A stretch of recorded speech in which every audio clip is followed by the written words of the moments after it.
Hola Comadres, welcome to the 30th episode of Comadreando. I'm your host Marcy, and today we're joined by an amazing guest, Mariangely. I will let her introduce herself. Who are you? Hi everyone, my name is Mariangely. You guys can call me Angie because I know my name is a bit of a mouthful. I am a speech language pathologist, and today I am super excited to be joining all of you.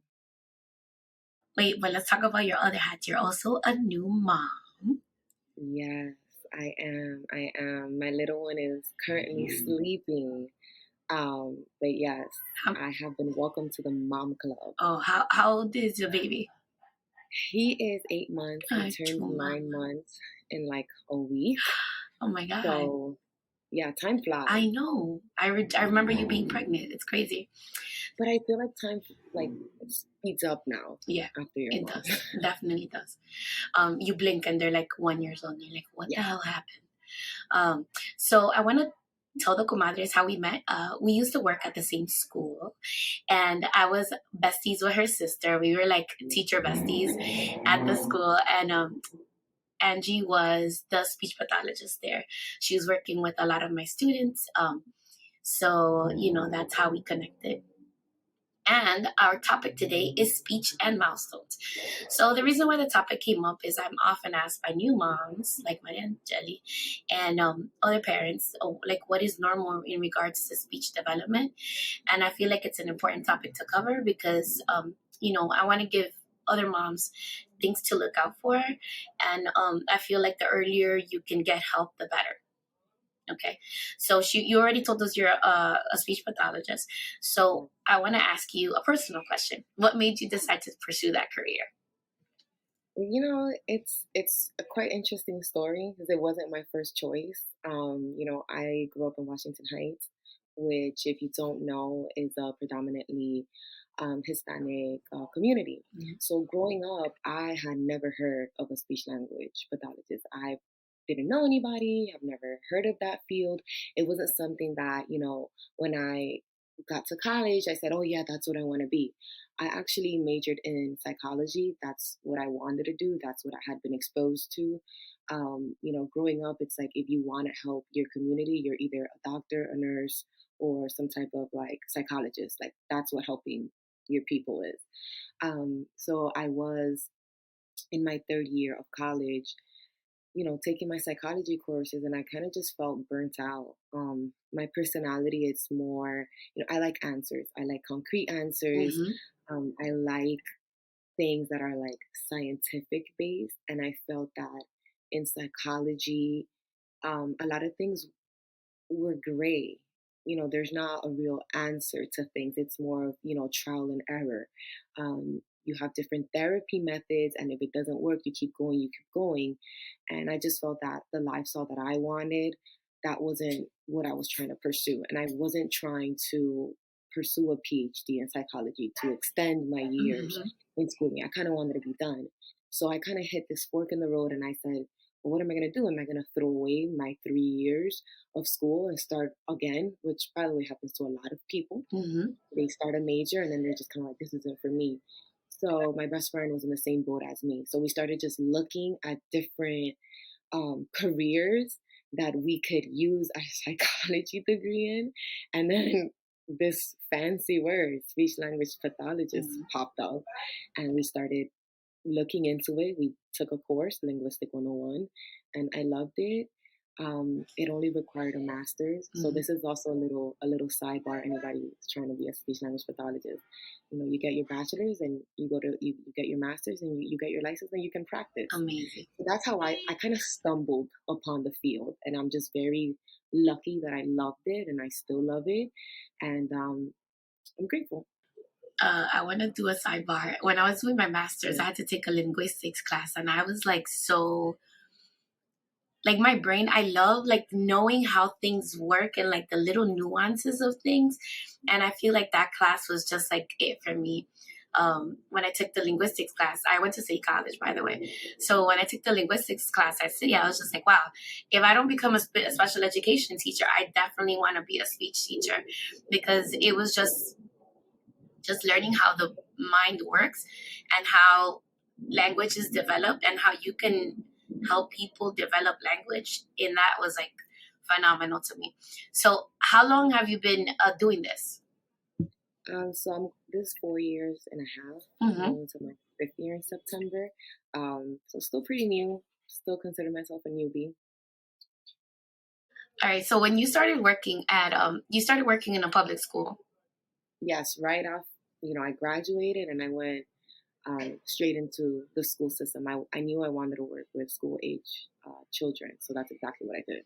So I want to know what was it like those first early stages of being a speech teacher and working with the babies, because they're not babies. You work from pre-K to fifth or just kindergarten to fifth. So 3K. Now we got 3 year-olds. Okay. 3K to second grade. I have had, a few third graders, but mostly I work with the little ones. They're babies. So what's that like? Well, in the beginning, it's kind of like any other field. When you first graduate and, you start working, you kind of find out that the majority of the things that you were learning in school, you're not really going to use it. It's a different, environment. It's a different world. And you kind of just, you make the best of it. It was scary. It was scary. And I think the biggest thing that I felt was kind of like imposter syndrome. So I'm like, here I am with like this new degree, and you know, I have to kind of just figure it out. And I'm getting all these questions by parents, and of course, I'm pressuring myself. Like I want to make sure I'm doing the best that I can for my students. But once all of those things, kind of leave, and you get your schedule and you get to know your kids, and you kind of just dust settles, because it's not only just practicing speech, but also like dealing with administration, your coworkers, the team. When you work in a school, it's not you by yourself; it's a team that Mm-hmm. you're working alongside. Once all of that is done, you kind of get into the groove of things, and that's the same thing that happened to me. After a couple of months, I felt much more comfortable, confident, and I will say I was very, very lucky because my administration is very supportive, and so is my district supervisor. Mm-hmm. So I will say I'm very fortunate, and I work alongside, at that time, 4 other speech language pathologists in the school building. So if I ever had any questions, I could go to them.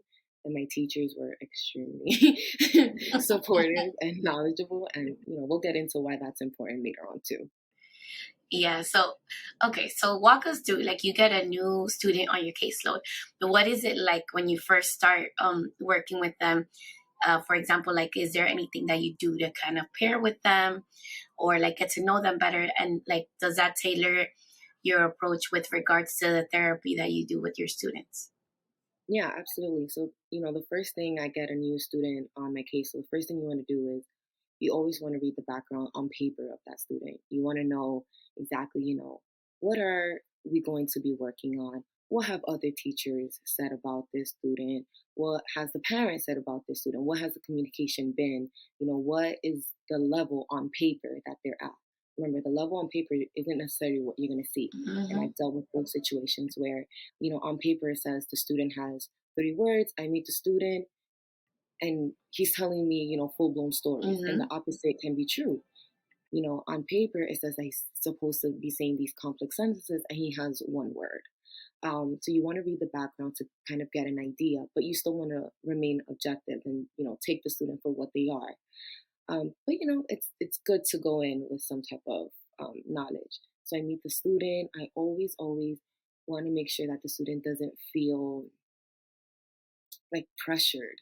I don't know if that's Mm-hmm. the right word, but remember, these are babies essentially. Now imagine a 3 year old, a 4 year old, a 5 year old, and here comes this lady that they've never seen before, and I'm taking them out of their classroom. Yeah. This might be their first experience in a classroom, and now here comes this stranger and is taking them away from what they probably spent 2-3 weeks trying to get comfortable in that environment, and now I'm taking them out. So I always want to present myself in a very like fun and like friendly manner. There's been times where I go in and pick up the student and they start crying. In that moment, I don't take the student out. Mm-hmm. I stay in the classroom. I say, hey, show me around. Do you want to play with this? And just try to get them as comfortable as possible. Now, once they do get to my room, or if they come the first try, it's usually pretty smooth because the therapy room is kind of like a kid's dream. There's games everywhere and toys, and just, I try to make it really, really appealing for them. So I try to make sure that I engage them in something that they enjoy, and I let them tell me. I don't, I'll give them options, and like I'll show them around, like, oh, there's this, there's that. But I take their lead. I let them take the lead. Excuse me. And those are the first session. Second session might be depending on how little they are, and we're just going back and forth. I'm trying to get some language out of them, make sure that they know my name, that they understand why they're there, to the best of ability. And depending on what they like, then I know where to take it or what to use and what they're responding to and what they're not responding to. That's awesome. So basically, at least when they're babies, you're like getting to know them and figuring out like what makes them tick, like what the things that they're interested in. It's kind of like you're doing like an informal interest survey in a way, right? Inventory, yeah, in a sense, definitely. And that's not even for the first time.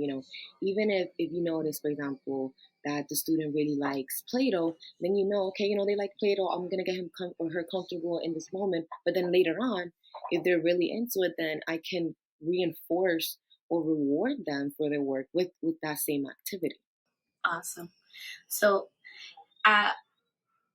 I love that approach and that you try to make the students feel comfortable. I feel like that is of the utmost importance. I have dealt with speech therapists that deal with my son that they're like, oh, he doesn't want to work with me, blah blah blah. Mind you, my kid is like, I mean, you've met him.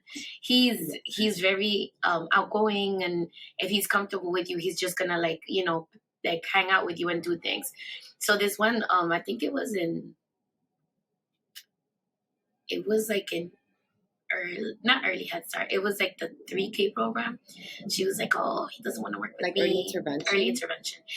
It was like one of those socialization programs that he was in. And she was like, oh, he doesn't want to work with me, blah, blah, blah. Mind you, every other teacher, every other provider is like, oh my God, he's a joy. So I'm like, what is up with you? So then like I started getting to know him, and I was like, yeah, I don't want to working with my son anymore. I think the biggest thing is that as professionals and even as adults, there will be times where you don't necessarily click with somebody, right? And I think that sometimes we dismiss what our kids and what they feel and how they connect with someone because we feel like we have to force them, like, no, you have to listen to your teacher, you have to like your therapist, you have to. And sometimes it just it could be a personality. Children are very intuitive. Yes, and sometimes if it's not working, it's better just to change it. Yeah, that's what I ended up doing. I asked the principal if they can put him on a caseload for somebody else, so they were able to do that, and then he did better. But definitely, I love that approach and the fact that we're not $100 bill. We're not everybody's gonna like us, and that's okay. You know what I'm saying? Exactly. The way I teach might not work for other students, but I do feel sometimes like trying to find a way to work with the person as much as you can. And then if after you try all these times, if it doesn't work, then cool, it's good to move on. Mm-hmm. So I wanted to ask you, for those new moms, I know your baby's going to be 1 in a few months, in like 3 months. So about how many words should a child have more or less by the age of 1? So by 12 months, we're usually expecting first words. 10 to 12 months, that's usually when they say that first word. Now, before that time, you'll hear them say mama, you'll hear them say dada, but that doesn't really have any meaning. They're not actually calling you mama. Mm-hmm. That's what they're producing. We call that babbling. So by that first birthday is when they'll have that, that first word. I would say by 15 months, which is like a year and a couple of months, you should have about 10. We like to say 10 words. Mm-hmm. But by 18 months is usually when they have a spurt where their vocabulary like really takes off, and it'll jump from like 10 to 15 to like 50. Yeah. And I always I'm, very big on this, but Mm-hmm. um, we don't only focus on the words, right?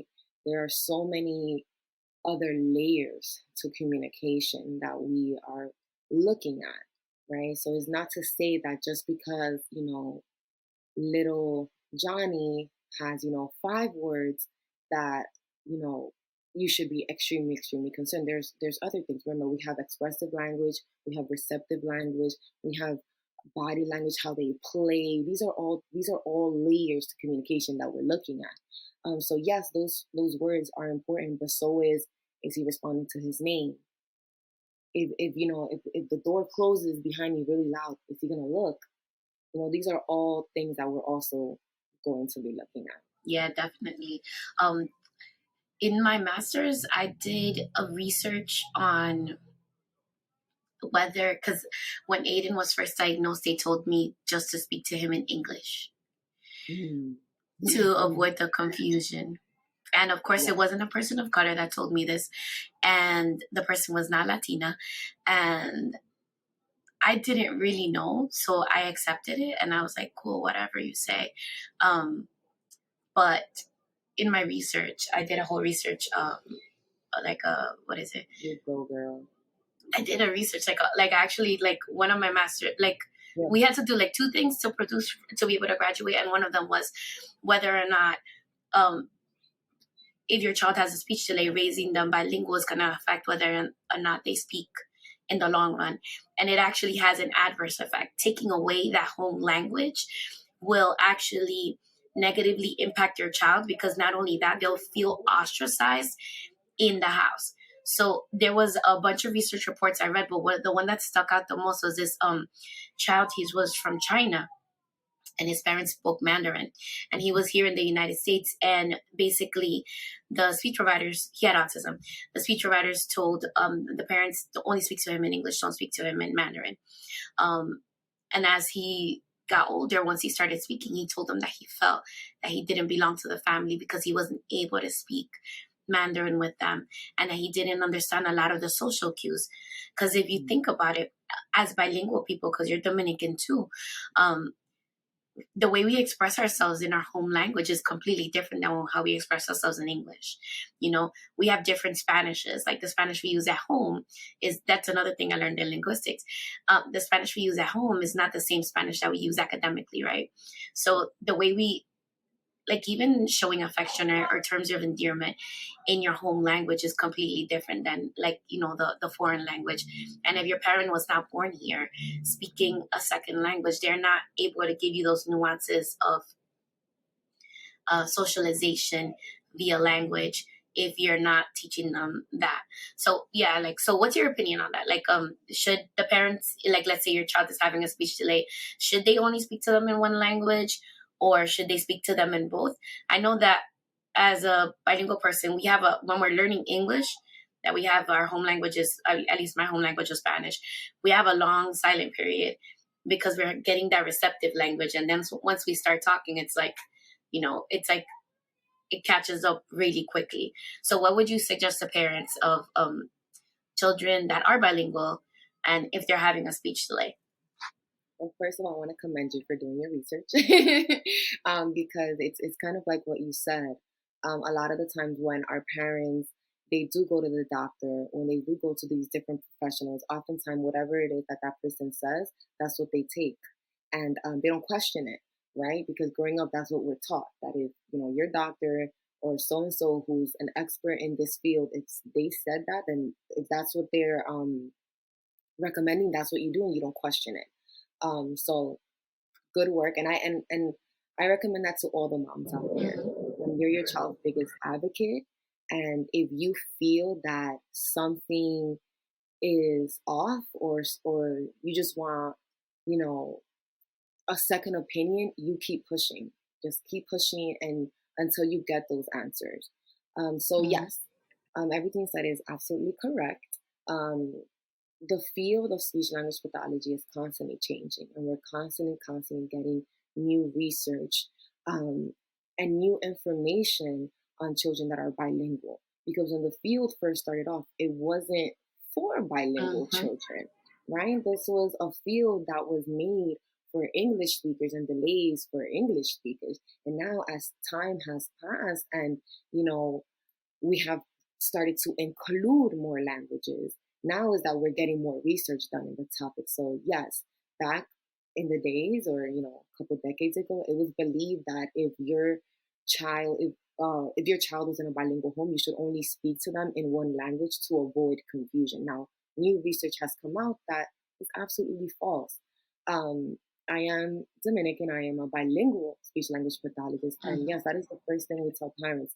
If you speak Spanish at home, even if the child is in a completely monolingual class, continue to speak to your child in the home language, because it is much easier to transfer a concept that the child already has in one language to a second language than to teach that concept from scratch. So, for example, if your child knows that the color red is rojo, right? He looks at the color red and he says rojo. He can identify that. It's much easier to tell that same child, hey, rojo in English is red. It's easier to transfer that concept versus completely neglecting everything that the child knows and trying to introduce, this new language and kind of forget about the home language. What I always tell parents is the stronger the home language is, the stronger the second language will be. And yes, there is research that shows that there is a silent period. There's also research that shows that academically, the child may be perceived as not achieving like the rest of the class, but there's a catch-up period, right? So it may appear like, oh, the grades are a little bit lower here, but that, it balances it out. It's just a phase.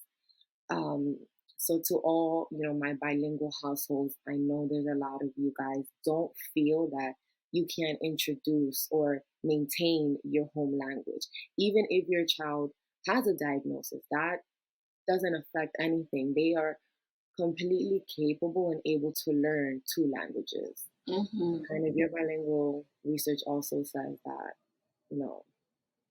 we are very exceptional beings because our brain is just constantly switching between these two languages.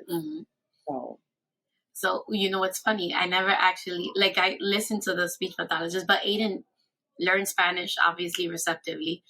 And then he has this thing, cuando le coge con lenguaje, like when he wants to just listen to a certain language, he'll change all his favorite cartoons on the TV to that language. So he'll listen in Portuguese, he'll listen in Mandarin, he'll listen in Dutch. And I'm like, what are you listening? French? And then he knows Spanish. Like he won't speak to me in Spanish because he knows I know English. But to my grandmother, he calls her abuelita. He's like, he will speak to her in Spanish and he's very polite. He's like, abuelita, quiero un poquito de jugo, por favor. And I'm like, okay. And then his Spanish is very refined. It's not like that Dominican, que lo que es Spanish. Right. So it's hilarious. But yeah, the capability of the human mind to learn more than one language at the same time is insane. I mean, we just have to look at the European model as well. Those kids learn more than one language. Three languages. At minimum. Yes. And I think, that's something that specifically for our families that are immigrants, I think there's this pressure of, you need to fit in, you need to learn English, you need to fit in, that they don't value, or not that they don't value, or just in general, the value of their home language in a sense decreases. Right? Because there's this pressure that they need to know English. And then we look at our counterparts who, only know English, and then they're sending their kids to learn Spanish. They're sending their kids to learn Mandarin, right? And we're not. More and more, I see, Hispanic families where the children don't speak Spanish. That's really sad to me. It is sad. Also, something else that's also really important that I feel like maybe people don't know, if you don't use it, you lose it. That is a thing. Meaning, if let's say your child learned Spanish at home, great, home language, goes to school, learns English. Now, all their friends are speaking English and the little cousins are speaking English. And now when mommy and papi talk to him at home, he's responding in English, right? mom and dad are speaking to him in Spanish, but he's responding to them in English, and he's not using that Spanish or that language, Italian, Mandarin, whatever it may be. Over time, they will lose the ability to speak the language. Wow. I know a lot of even my family members. They'll say, "Oh, but like she used to know, Spanish. She used to speak this way. He used to speak this way. Now he's acting like he doesn't know Spanish anymore." No, it's a thing. If they're no longer using the language, you will see that decline to the point where they don't really have the skill anymore. Yeah. It's like anything else. I always advocate for parents, like, I encourage the teaching of like the reading at home, right? But a lot of the parents are like, oh no, I don't have books in English. I'm like, pues léele en español, read to them in Spanish. And that's actually better. I'm like, read to them in Spanish. That language. I'm like, read to them in Spanish. It's like, it's exactly what you say. Like, it's easier to build if you have already, let's say you have a square peg and you need a round peg. It's easier to turn it into a round peg eventually if you already have that wooden piece there. It's not building it from scratch. Exactly. If you have no wooden piece there, like where are you going to get it from?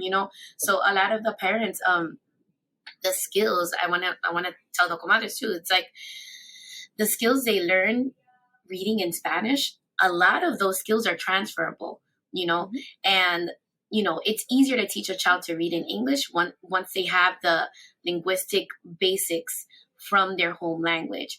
So that's something that I feel like, it should definitely be encouraged at home. So Angie, in so 18 months, they have to have about 50 words, more or less, right? I would say, we know that they have a spurt around that time. Okay. Like I said, you don't ever want to just get caught up on a concrete number. You want to look at the child as a whole. So is his vocabulary, instead of saying like, oh, does he have 50 words? It's more of like, did you see that increase?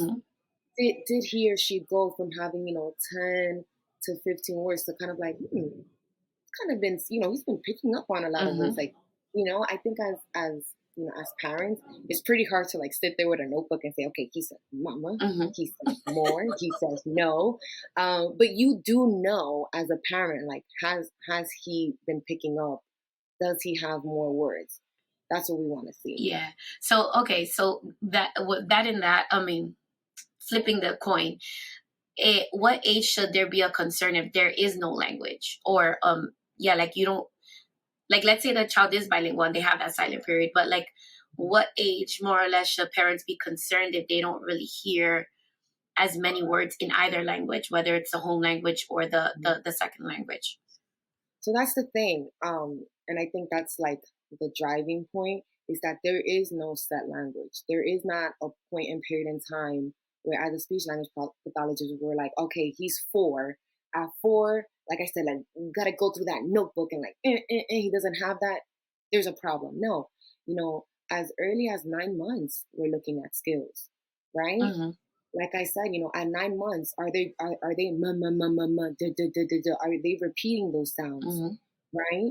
Or do they have that eye contact? Are they able to localize those sounds, right? Do they turn their head if something's happening? That's as early as 9 months. Now, the most common one, right, where we see parents really kind of like, go into overdrive is that 12-month period, because you're expecting that first word. Yeah. You're expecting those, communication skills. But again, it's not set in stone. At 12 months, did they say that first word, right? Remember, it's a range. It's not 12, it's 10 to 15. It might take a little bit longer, right? But did they have that first word? Okay. Are they responding to their name?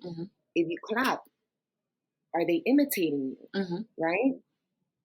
If you feel that, the child doesn't have those skills, right? Not just verbal, right? Just those other pieces as well, then I would speak to your pediatrician. Yeah. And even if it's just a doubt, right? It doesn't have to be, and that's why early intervention is so important, right? Because we know that the earlier that the child gets the help, the better outcome you're likely to have.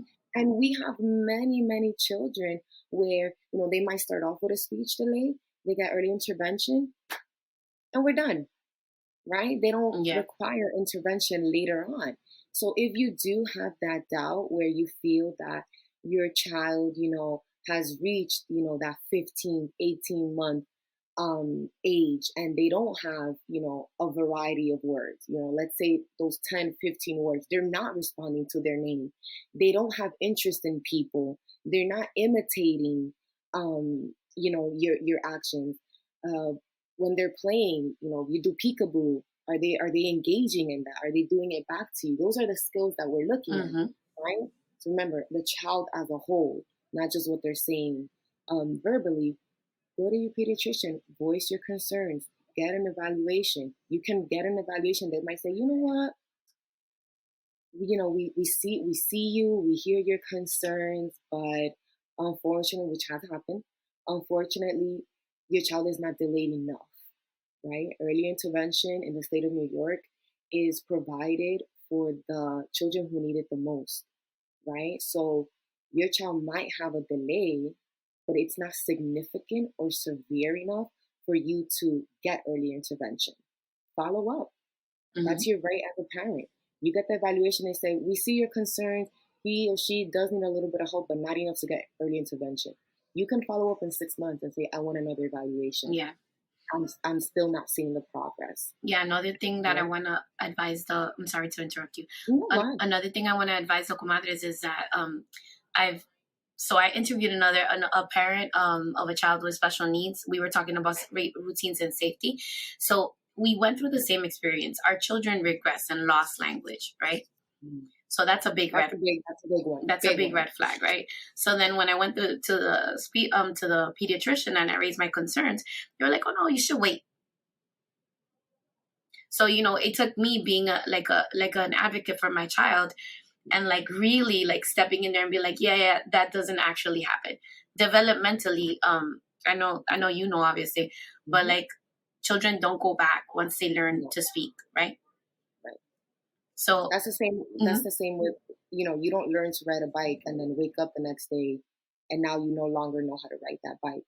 That's why we say that's a really big red flag. So I'm glad you brought that up. If you do see a language loss or even some type of skill loss, you do want to bring that up to your pediatrician. If he was responding to his name and now he's no longer doing that, that's a cause for concern. Yeah, even and you know your child best. I was gonna say, even I remember the pictures when he was 1 year old, and he would be looking at the camera and all the photos, and then once the autism settled in, it was kind of he wouldn't look at the camera. I would have to kind of go around and search for his eyes to get him to look at the picture. So that's another big red flag as well. And that's why we say, yes, verbal language is very important. But, that's the point I keep driving in. It's the child as a whole. It's not only verbal language. It's like I said, it's those play skills. It's that eye contact. It's the receptive. It's the imitation, right? And of course, language itself. Yeah. So just tell us a little bit more about, give us some of your stories of being a speech pathologist. You can be very positive or something that really sticks out in your mind. Anything like that would be good. I mean, it's unfortunate, but usually the things that stick out in my mind are kind of the not so fun stories. And I say they're not so fun because you can use them as cautionary tales. One thing I'll definitely tell you is, day in, day out, my day never looks the same. Whether it's because the student is absent or, the student just doesn't feel well, every single day is completely different. And I don't, you can plan as much as you want, but it's not going to go the way that, you think it is. The biggest trend that I've seen now is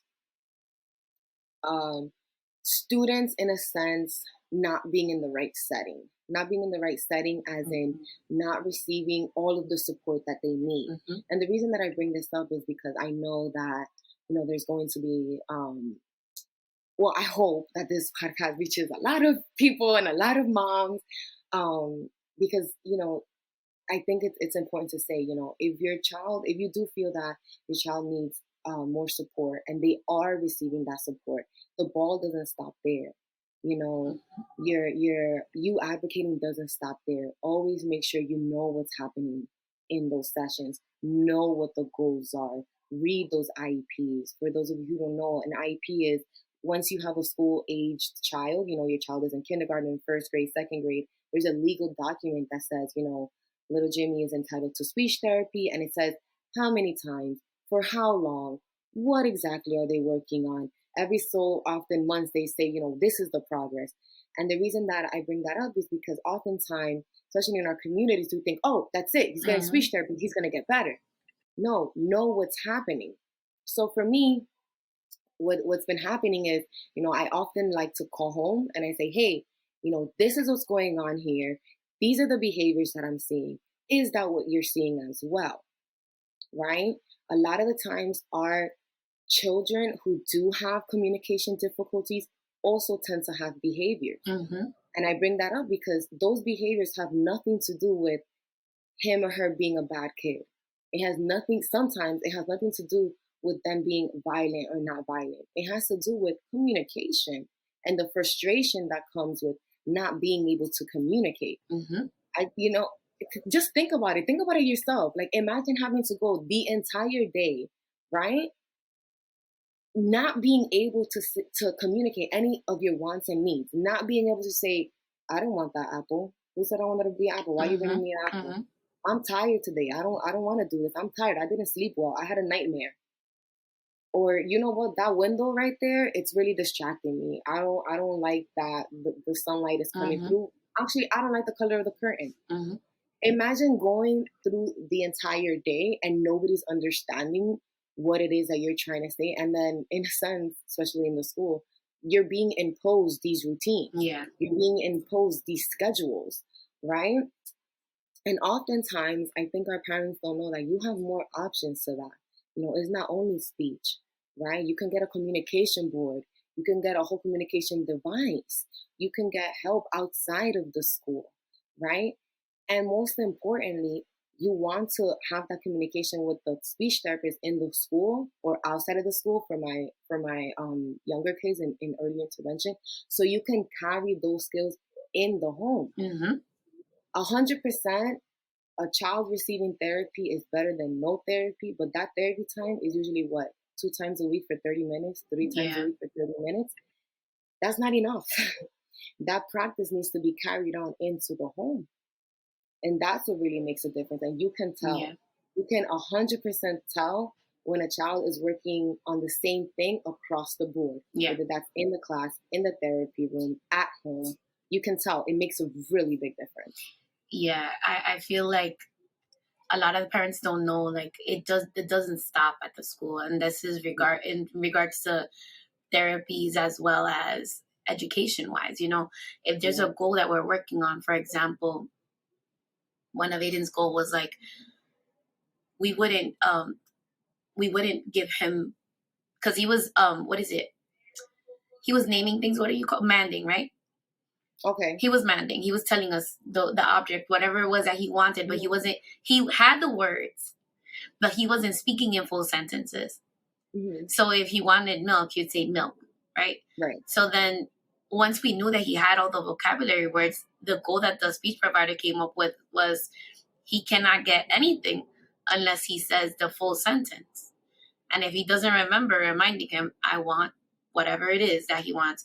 Oh, please, may I have whatever, please, right? Once his language started getting more complicated. So it doesn't serve the child if we are in the school, like, making sure that they're saying that full sentence, but at home, because they're crying, and I understand it.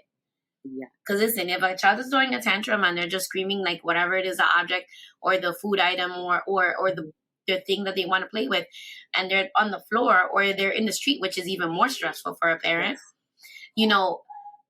we forget, right? And then we just want to give in to whatever it is because we want it to stop, right? And not only that, but just the nuances of being a mom and just kind of like, today's is not the day. Yeah. It's just not the day. I'm not here. Here you go. No, but seriously, like, once you come up with a plan with your speech provider and your other service providers, it's important to execute that at home and make sure that everybody's on board, not only you. Because another thing, my son was going to the babysitter, right? And if I'm implementing a program at home and they're doing it at school, I want the people that take care of him to also be cognizant of that so that they can also implement the same thing. Because like it has to work. It has to be like a global. It can't just be live in just the world of school or whatever. So for the child to be successful. So besides that, like, is there like, give us like one like superstar story of a kid that you worked with. My superstar story, I would say, is I always think of him because I'm just so proud of him. Like, I'm just so proud of him. So I remember he came in, it was my second year, and my administration comes in, they assess him. He's an English language learner, meaning he speaks his home language, and we're gonna now introduce him to English. And they assess him, and they're like, can you take a look at him? We're having trouble assessing his home language. And I'm like, okay. So I'm doing my assessment, and I was, I came to the same conclusion that they did, which is kind of like, we don't know what his home language is, mm-hmm. right? So at this point, the team is thinking that the student speaks an indigenous language, right? An indigenous language. Mixteco or something, right? We don't know. No, like, depending on where, especially in Washington Heights, we have so many different families that immigrate from different countries. So at this point, we're just kind of like, he has, a language that we're just not familiar with, and we need to go home and figure out. So I called the mom, and I was like, hey, what does, little Peter speak at home? And she's like, Spanish. I'm like, no, like, what do you mean he speaks Spanish? Like, he's being classified as a student who speaks an indigenous language. And she's like, no, he speaks Spanish. We speak Spanish. That is the only language that he knows. Long story short, he was so language impaired that he was trying to communicate in Spanish, but it wasn't translating. It was literally jibber jabber. It was the equivalent of him saying, that was his language. But he was so confident when he said that it made us believe that it was indeed a language, and it was an indigenous language, and we were just the ones not equipped to identify that language. So, we started off slow with him.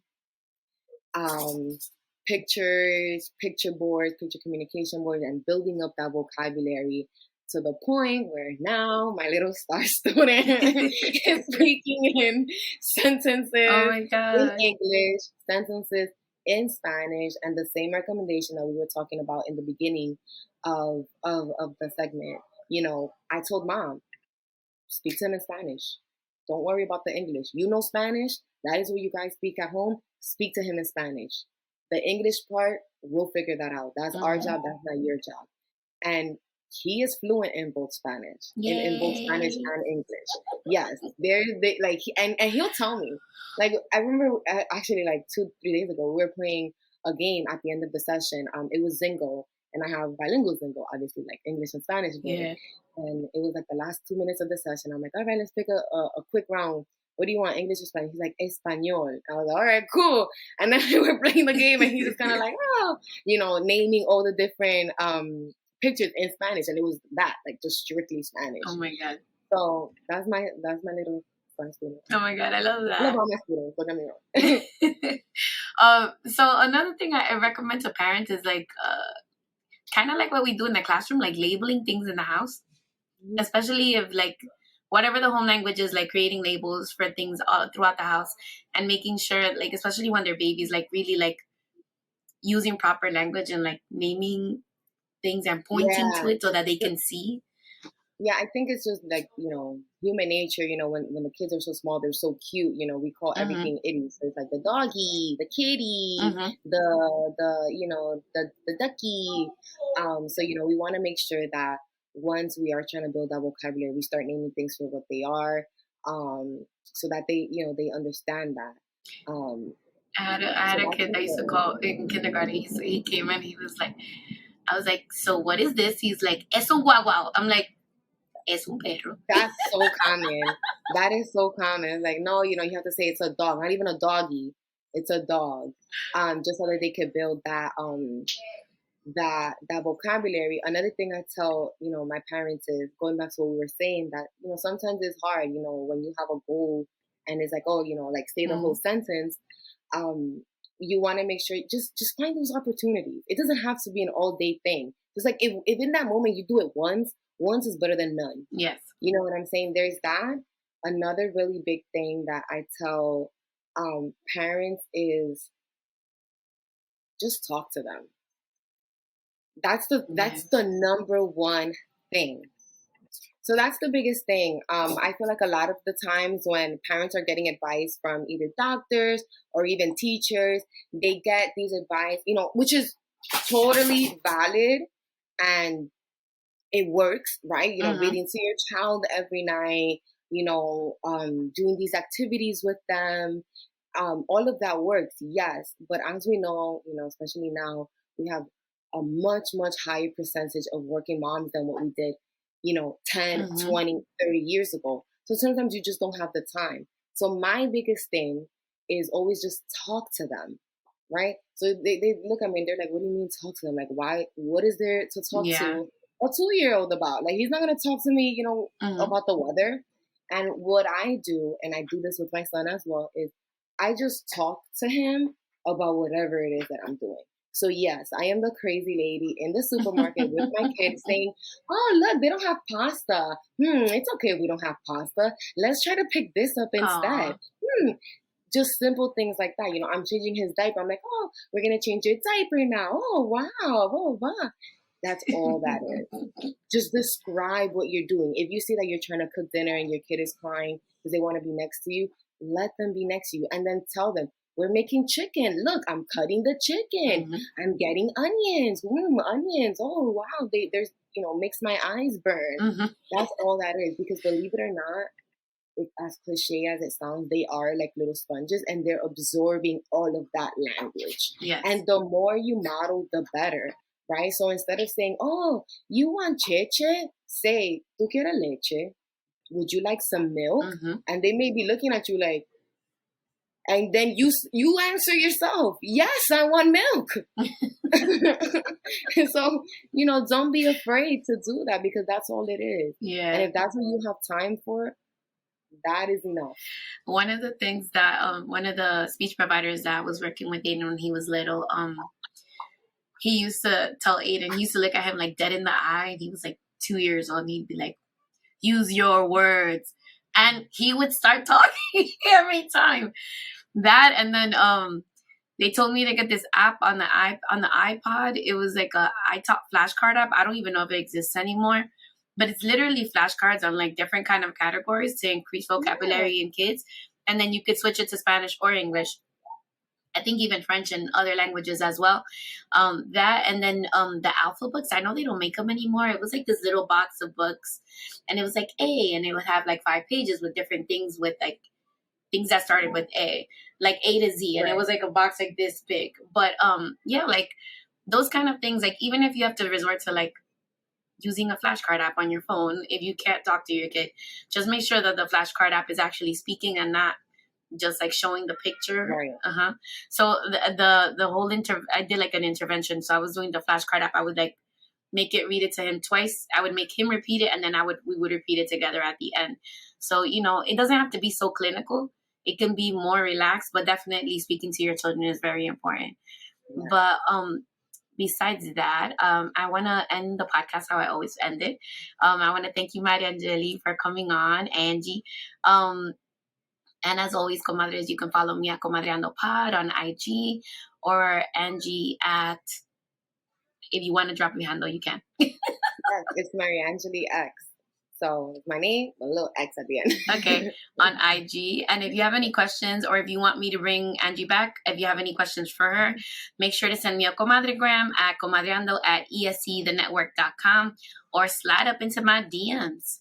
All right. Thank you for spending time this evening with your comadres. Have an amazing Sunday. Bye, everyone. Thank you.